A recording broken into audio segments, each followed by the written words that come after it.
art students, welcome to our PTSA art docent lesson. Let's make some art. This lesson is for our self-portrait project. Here are some examples. Here are all the supplies you need. Your art packet with your flyer and art paper, or you can use any paper you want. You can print some pictures of yourself just on a black and white printer, or a color printer at home is fine. You can print them from a photo service too if you want to get fancy. You need a pencil, and if you're using printed pictures of yourself, you'll want scissors and glue and some colors. You can use crayons, markers, paint, crafting paper, tissue paper, any kind of collage paper, anything you have at home. This lesson was inspired by Amanda Gorman's poem, "The Hill We Climb," that she recited at the inauguration. Let's listen to it. The new dawn blooms as we free it, for there is always light if only we're brave enough to see it, if only we're brave enough to be it. And I was also inspired by this piece of art I saw from another calligraphy artist that I follow. And I love the way this artist took a photo of Amanda Gorman reciting her poem and created a new picture with it. I loved the way the artist wrote the last few lines of Amanda Gorman's poem in her own calligraphy writing. I loved the way this artist put extra colors around Amanda Gorman. It reminds me of light shining off a candle flame.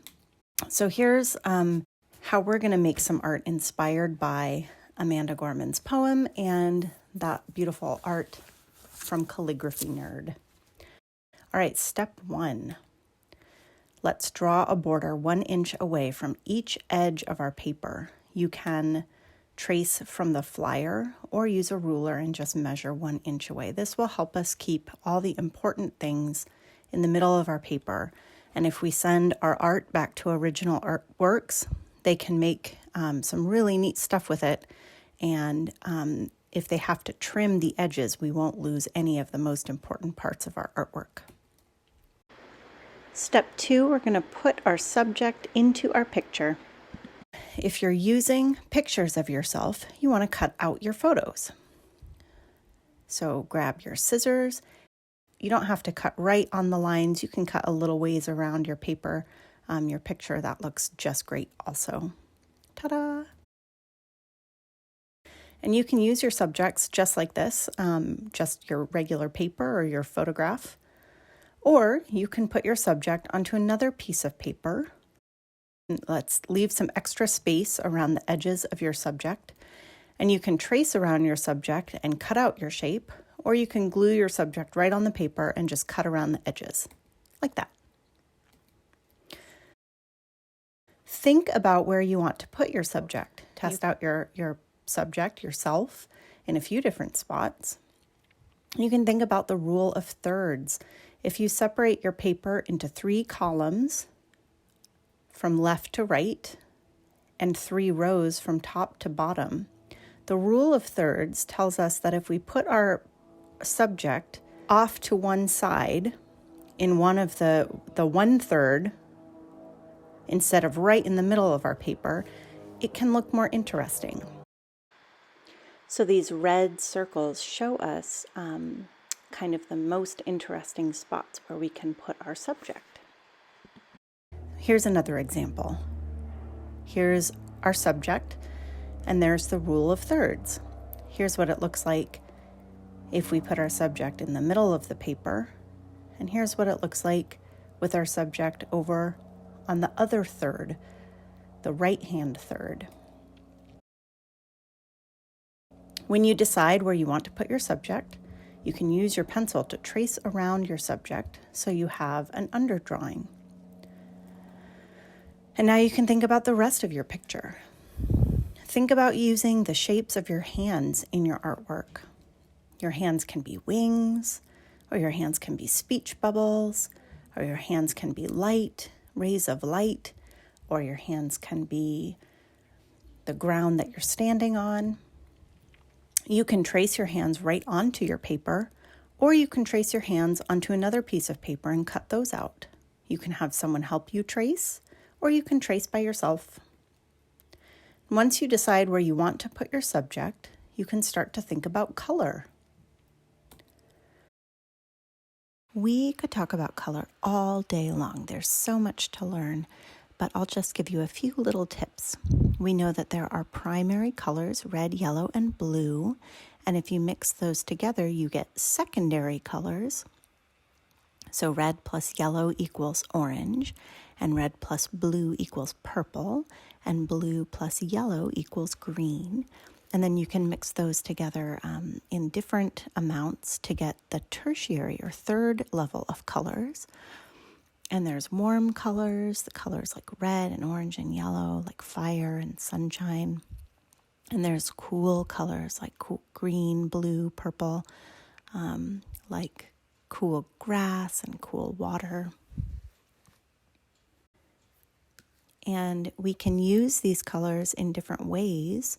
So a monochromatic color scheme, mono means one, chroma means color.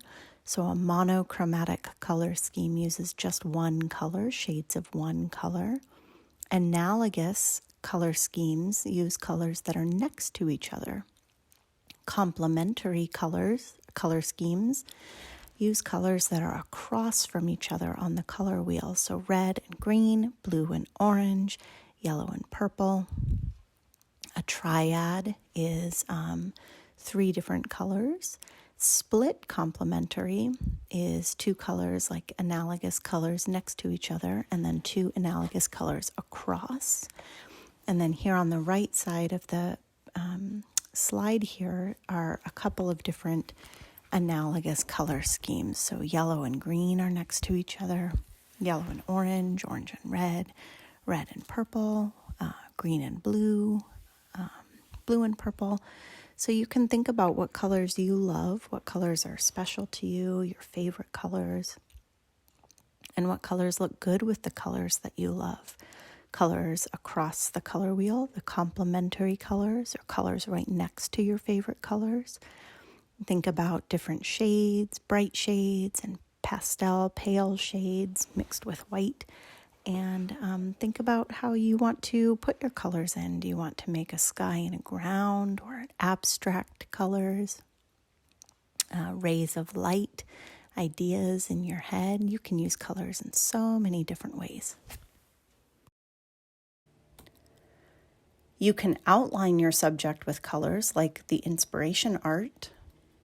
Here I outlined my subject. I put my subject on red paper, and then I outlined in red and also orange. Here I put my subject on blue paper, and then I outlined with different colors and outlined the hand shape with different colors too. Now add plenty of color to your background. Keep the most important parts inside the border you drew, but color all the way to the edges of your paper and fill every space with color. I used light blue and dark blue for the background here, and I colored my hand shape and the space around it a bright yellow. And then I outlined my hand shape with orange and glued on my hand shape, and then I glued on my subject. I glued the hand shape on first because the hand shape is behind the picture of my subject. You can choose to glue your hand shapes and your subject on first, or you can paint the whole background first and then glue on any extra pieces like your subject and your handprint. On this one, I glued the hand shapes on like wings. And then I glued my subject on top. Do the things that are behind first and the parts that are in front last, so they look like they're in front. Here are some more pictures for inspiration.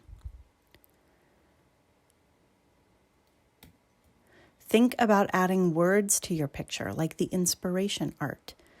You don't want to use Amanda Gorman's words, but you can use your own words or poetry. Or you can borrow some of my words from our poetry lesson. Here are some examples that I made with words in my pictures. I used the theme of our project, Brave Enough to Be the Light.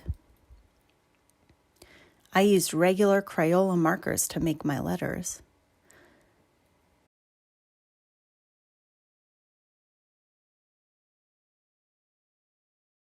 I can't wait to see your self-portraits. I hope you'll share them and send them emails to us at president@meptsa.org.